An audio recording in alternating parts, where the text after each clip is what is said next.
In this lesson, we'll talk about the various techniques for deploying your SSIS packages. There are a few techniques to keep in mind. One of those techniques is the package installation wizard. This is an installation wizard that will be generated from inside bids. The other technique is actually deploying the packages from the bids. That's where you open up your package and you say File, Save a Copy As. An additional technique is using Management Studio. In this technique, you can right-click on the folder you want to deploy to and select Import. The last one is D2Util. With D2Util, you develop a batch file of some sort to deploy your packages. There are other techniques as well that are like third-party techniques. One such one is a tool called BI Express from PragmaticWorks.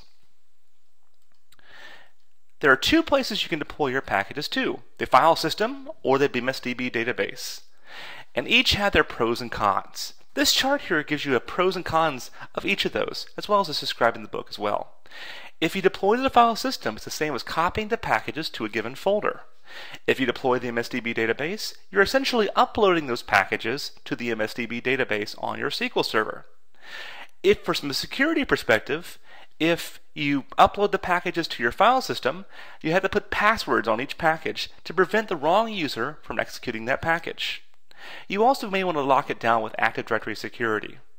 From an MSDB perspective, from a security perspective, if you can have package roles. Now, package roles were discussed in later lesson on securing the packages.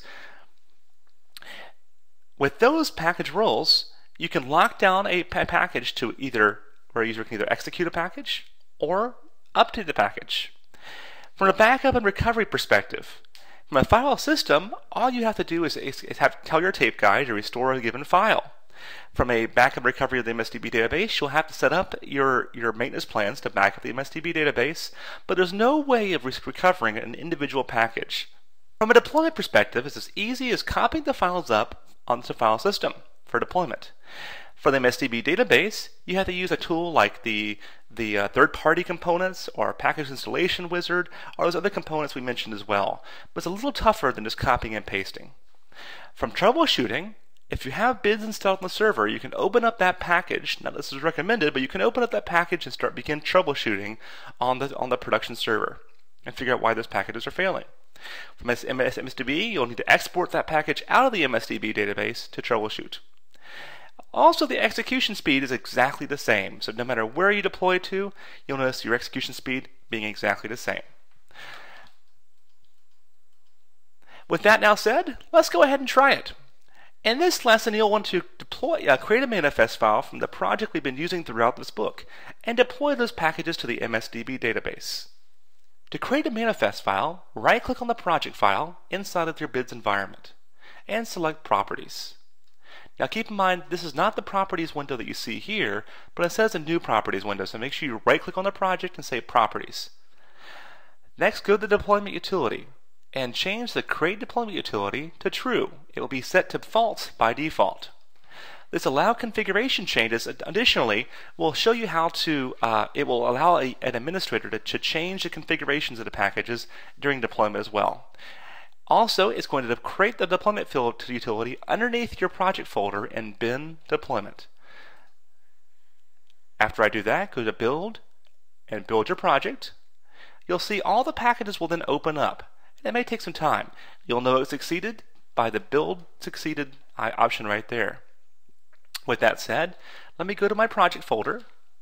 So I'm going to go there by selecting my project folder right here. Then go into my file path right here in my Properties window. And I'll just go take my project name out. And here we go. So this is my project folder. I'll go to Bin, Deployment, and here you'll see the manifest file. So you can actually open this up in Notepad or anything like that, or Internet Explorer to see it's basically an XML file. But if I double click on that, it will open up the package installation wizard. I'll hit Next, and it's going to ask me if I'm going to deploy to the file system or the MSDB database. I'll select the MSDB database. You can also choose to validate each package after installation. By doing that, it'll make sure the schema is there, all the files are there, and everything that package needs is actually there to run. But it does this after the deployment. Next, I'll select the server I want to deploy to, and any folder that I may want to do. Now I've already created a folder called Personal Trainer earlier in Management Studio. You could do this too if you wanted to in Management Studio by right-clicking on the MSDB and selecting New Folder. You don't have to do that though if you don't want to successfully fulfill this module. So in my case, I've got this Personal Trainer folder which is empty. I'll select it, and I'm also going to tell it to rely on the server to encrypt for encryption. This is going to set the protection level property to server storage. After I click Next, it'll confirm that my configuration files and any other dependencies will be stored on this folder on my SQL server. You can browse to a new folder if you like as well. Ideally, you want to run this installation wizard from the server. Click Next again, and Next again. This will now deploy your packages. My packages are now deployed, and I'll hit Finish. Additionally, if you had any kind of configuration files, it would prompt you at that point for how do you want to configure those. I can now refresh this, and notice I have a list of packages now on the server. Another way I could deploy these packages by right-clicking and selecting Import Package. Another way would have been by going into File, Save Copy As, and point to which SQL server I want to deploy to. A final way are third-party components. In this case, I've got a third-party component called BI Express installed, which will allow me to deploy packages easily this way as well.